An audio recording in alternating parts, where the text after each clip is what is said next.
তাহলে আমরা আগের দিন পড়েছিলাম স্টিল আই রাইজের প্রথম অংশটুকু মায়া অ্যাঞ্জেলো, তাই তো? আজকে আমরা পরের অংশটা পড়ব, ভালো করে শুনবে।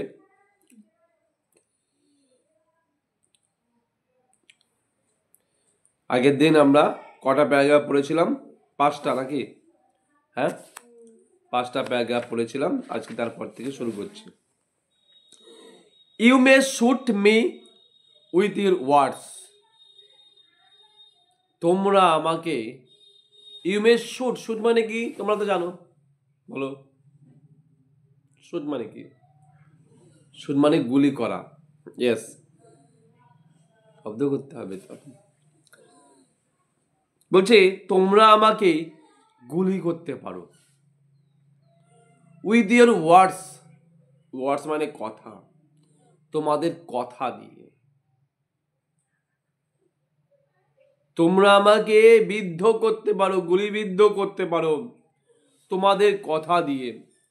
ইউ মে কাট মি, তোমরা আমাকে কাটতে পারো উইথ ইউর আইস, তোমাদের চোখ দিয়ে। ইউ মে কিল মি, তোমরা আমাকে হত্যা করতে পারো উইথ ইউর হেটফুলনেস, তোমাদের ঘৃণা দিয়ে।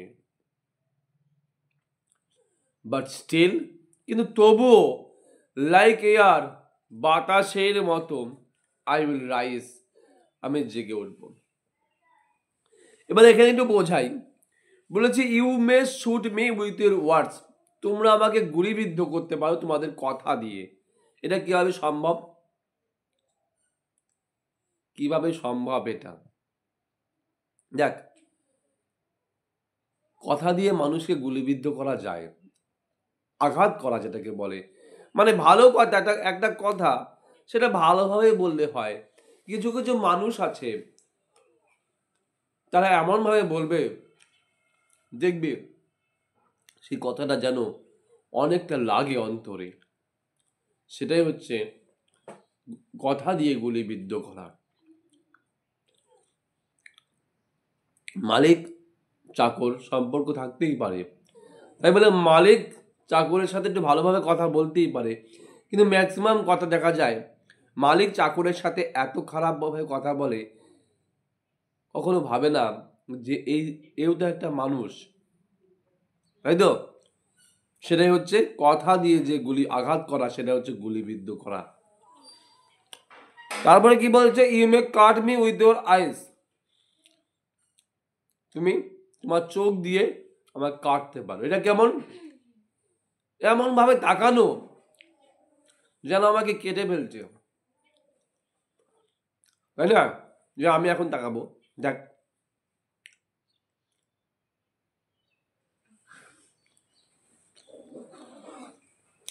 যাই, আমি অতটা নিষ্ঠুর নই, তাই আমার তাকানোটা খুব একটা নিষ্ঠুর হবে না, এটা স্বাভাবিক। You may kill me with your hatefulness, তা কিভাবে? তোমার ঘৃণা দিয়ে তুমি আমাকে হত্যা করে ফেলতে পারো, কিন্তু মনে রাখবে বাতাসের মতো তবুও আমি জেগে উঠব।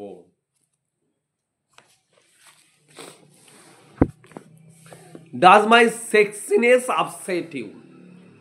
Does my sexiness upset you?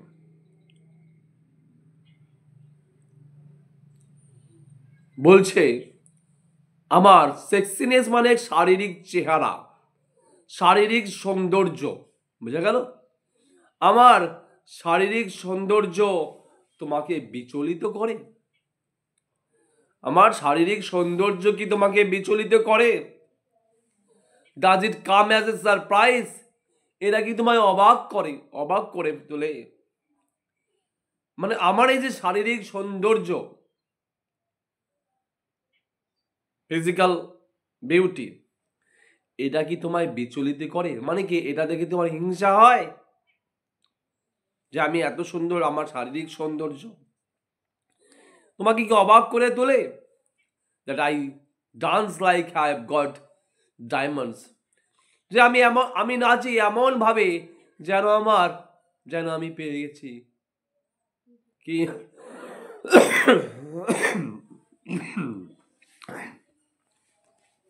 sorry, I have got diamonds. যেন আমি হিরে পেয়েছি। কোথায়? At the meeting of my thigh মানে উরুর মিলন স্থানে, মানে উরুর সংযোগ স্থানে, এক কথায় উরুতে। যেন আমার উরুতে ডায়মন্ড আছে। এখানে বলে রাখি, উরুর সৌন্দর্যের কথা এখানে বলেছে, শারীরিক যে সৌন্দর্য থাইতে এই সৌন্দর্যের কথা বলেছে। দেখ, বিদেশে কি হয়, অনেক কান্ট্রিতে মেয়েদের সৌন্দর্যটা কোথায় থাকে মনে করা হয়? উরুতে থাকে, মানে থাইতে থাকে। দেখেছিস তো বিদেশি পোশাক কিন্তু ভালো করে দেখবি, অনেক পোশাক আছে এমন পোশাক মাঝখান থেকে ফাটা, যেন উরুটা দেখা যায়, থাইটা যেন দেখা যায়। দেখেছিস অনেক সময় র্যাম্পে হাঁটে দেখবি, হাঁটতে হাঁটতে একে বেঁকে হাঁটবে, এসে কি করবে, আবার একটুখানি উরুটা দেখাবে, থাইটা দেখাবে, কারণ ওইখানে সৌন্দর্যটা বেরিয়ে আসে মেয়েদের। যাই বলছে যে আমার যেন এখানে ডায়মন্ড আছে। আর মনে রাখতে হবে, মায়া অ্যাঞ্জেলো বলেছিলাম মনে আছে, যে বার ডান্সার ছিল না, বলেছিলাম তো। তা ওইখানে বার ডান্সারে থাকার সময় প্রচুর পুরুষেরা মায়া অ্যাঞ্জেলোর প্রতি আকৃষ্ট হতো, বোঝা গেল? তাই এখানে বলছে আমার এই যে শারীরিক সৌন্দর্য, এটা দেখে পুরুষরা আকৃষ্ট হয়, তাই তোমরা শ্বেতাঙ্গরা খুব বিচলিত হয়ে পড়েছো, তাই না? বুঝতে পারলি? তাহলে চলো নেক্সট প্যারাগ্রাফে। Out of the hearts of history of সেমস, অপ দিয়ে আছে, দেখেছিস? অপ দিয়ে থাকা মানেটা ডান দিক থেকে বলার চেষ্টা করতে হবে। প্রথম অপের ডান দিক থেকে আগে বল, লাস্টের অপের। ইতিহাসের লজ্জার হাট মানে কুড়ে ঘর, আউট মানে বাইরে। ইতিহাসের লজ্জার কুড়ে ঘর থেকে বেরিয়ে, বোঝা গেল? ডান দিক থেকে মানে বলছি না, ইতিহাসের লজ্জার কুড়ে ঘর থেকে বেরিয়ে আই রাইস, আমি জেগে উঠেছি। এবার বলছে আমি জেগে উঠেছি, কোথা থেকে বলছে? ইতিহাসের লজ্জাজনক কুড়ে ঘর থেকে। ওদের ইতিহাসটা লজ্জাজনক, কারণ কি, ওরা শ্বেতাঙ্গদের পায়ের তলায় পড়ে থাকতো, বোঝা গেল? ওদের সামাজিক কোনো অধিকার ছিল না, তাই বলছে সেই লজ্জাজনক ইতিহাসের কুড়ে ঘর থেকে ওরা কিন্তু বেরিয়ে এসছে।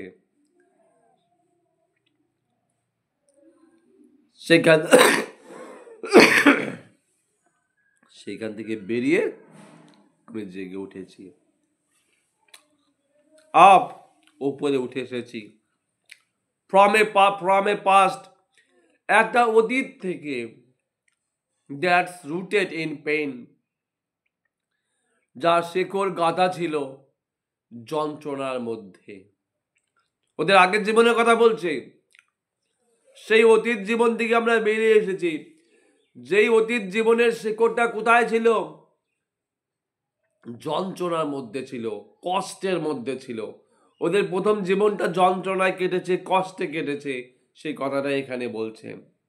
আই রাইস, আমি জেগে উঠেছি।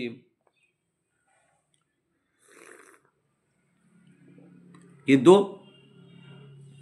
এখন I am A black ocean, আমি একটা কালো মহাসমুদ্র। ঠিক আছে, এখন আর আমি সেই যন্ত্রণার মধ্যে নেই, এখন আমি একটা কালো মহাসমুদ্র। মহাসমুদ্র কখনো কালো হয় না। এখানে তবে কেন বলছে? কারণ নিজেকে ওশিয়ান বলছে, এবং যেহেতু নিজে কালো, যেহেতু তারা কালো, তাই বলছে ব্ল্যাক ওশিয়ান। লিপিং, উত্থাল, অ্যান্ড হোয়াইট, সেই মহাসমুদ্রটা কি? উত্থাল এবং হোয়াইট, বিস্তীর্ণ। সেই মহাসমুদ্রটা কি? সেই মহাসমুদ্রটা ঠিক আমার মতন। আমার মতো বলতে মায়া অ্যাঞ্জেলের মতো না। লুক এট মি, আমার দিকে তাকা। আমার মতো বলতে মায়া অ্যাঞ্জেলের মতো না, আমার মতো। আমার মতো, বুঝলি না তো? আমার মতো মানে কি বলতে চাইছি? বলতে চাইছে আমি একটা কালো মহাসূর্য, লিপিং, উত্থাল এবং হোয়াইট, অসীম। এবার বুঝতে পারলি? এই জন্য বললাম আমার মতো, যার কোনো সীমা নেই, সেই অসীম বিস্তীর্ণ। বুঝা গেল? ওয়েলিং, উদ্বেলিত, অ্যান্ড সোয়েলিং, প্রসারিত। ওয়েলিং আর সোয়েলিং কি বলে? এই যে উঠছে না, এটাকে ওয়েলিং। আর এভাবে পড়বে, নিশ্চয়ই একটা জায়গা ডিস্টেন্স অতিক্রম করবে, এর জন্য বলছে সোয়েলিং। মানে অ্যাকচুয়ালি উত্থান পতন। সমুদ্রে ঢেউ আছে তো, ঢেউ কখনো ওঠে কখনো নামে। সেই যে উত্থান পতন, আই বিয়ার মানে সহ্য করা, আমি সহ্য করি ইন দ্য টাইড। কোথায়? জোয়ার ভাটায়।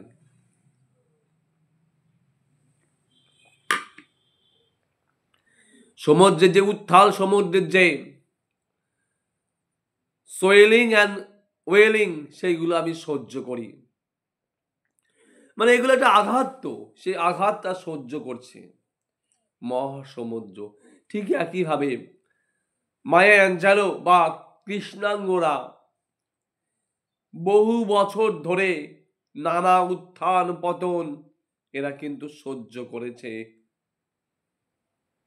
এরা ওই অবস্থা থেকে, দুর্বিষহ জীবন থেকে এখন কৃষ্ণাঙ্গ শ্বেতাঙ্গদের সমানে সমানে চলে এসেছে, সমান অধিকার আদায় করে নিয়েছে। এখানে মনে রাখতে হবে, এগুলো কিন্তু একদিনে আসেনি এবং খুব সহজে আসেনি। এর জন্য তাদের অনেক সময় লেগেছে, তাদের অনেক লড়াই করতে হয়েছে। বুঝা গেল? 10 বছর 20 বছরের লড়াই না এটা, এটা যুগের পর যুগের লড়াই।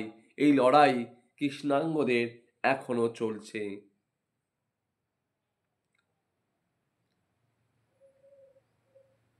সেই লড়াই করার পরে তারা আজকে সেই অতীত থেকে, কষ্টের জীবন থেকে বেরিয়ে এসেছে।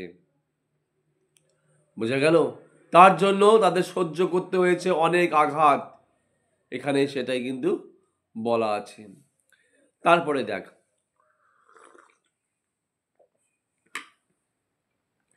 Living behind nights of terror and fear. Fear মানে জানিস ভয়, টেরর মানে কি? আতঙ্ক। লিভিং মানে ছেড়ে রাখা, ফেলে রাখা, বিহাইন্ড মানে পেছনে। বলছে ভয় এবং আতঙ্কের রাত্রিগুলোকে পিছনে ফেলে আই রাইজ, আমি জেগে উঠেছি। ভয় এবং আতঙ্কের রাত্রিগুলোকে পিছনে ফেলে। কেন বলেছে? কারণ এই কৃষ্ণাঙ্গদের অতীত জীবনে প্রতিটা রাত্রি কাটত ভয় এবং আতঙ্কের মধ্যে। এদের জীবনে না ছিল কোনো স্বাধীনতা, না ছিল একটু নিশ্চিন্তে ঘুমানোর অধিকার।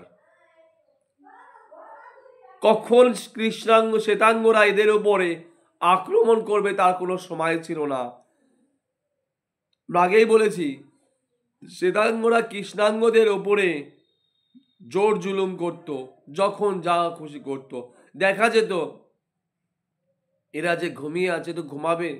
দেখা যেত শ্বেতাঙ্গদের কিছু বকাটে ছেলে হঠাৎ করে তাদের বাড়িতে চলে এসেছে, তাদের বাড়ির যে মেয়েটাকে আছে সেই মেয়েটাকে তুলে নিয়ে চলে গেল। কোনো নিশ্চয়তা ছিল না এদের জীবনে, তাই তাদের আতঙ্ক রাত্রি ছিল, ভয়ের রাত্রি ছিল। সেই আতঙ্ক এবং ভয়ের রাত্রিগুলোকে পেছনে ফেলে আই রাইস আমরা জেগে উঠেছি, বা আমি জেগে উঠেছি into a daybreak. Daybreak মানে হচ্ছে ভোরবেলা, একটা ভোরের আগমনে, একটা ভোর হয়েছে ওদের জীবনে, সেটাই বলছে। দ্যাট ওয়ান্ডারসলি ক্লিয়ার, এবং সেই ভোরটা আশ্চর্যজনক ভাবে কি পরিষ্কার, সেটার মধ্যে কোনো ভয় নেই, কোনো আতঙ্ক নেই, তাই তো? কোনো ভয় নেই, কোনো আতঙ্ক নেই, কোনো যন্ত্রণা নেই।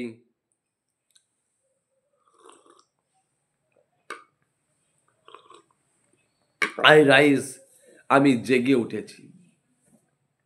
তারপরে কি আছে? ব্রিঙ্গিং দ্য গিফটস, নিয়ে এসেছি সেই উপহারগুলো, দ্যাট মাই অ্যানসেস্টার্স গেভ, যেগুলো আমাদের পূর্বপুরুষেরা দিয়েছিল। বলছি আমি আর সাথে করে কি নিয়ে এসেছি? সেই উপহারগুলো, যেই উপহারগুলো আমাদের পূর্বপুরুষেরা দিয়েছিল। এখানে কি পূর্বপুরুষরা কি উপহার দিয়েছে? কোন পূর্বপুরুষেরা? আগেই বলেছি কৃষ্ণাঙ্গদের এই যে লড়াই, এই যে তাদের যে পরিবর্তন, এগুলো তারা এনেছে কিন্তু একদিনে না, বহুদিনে।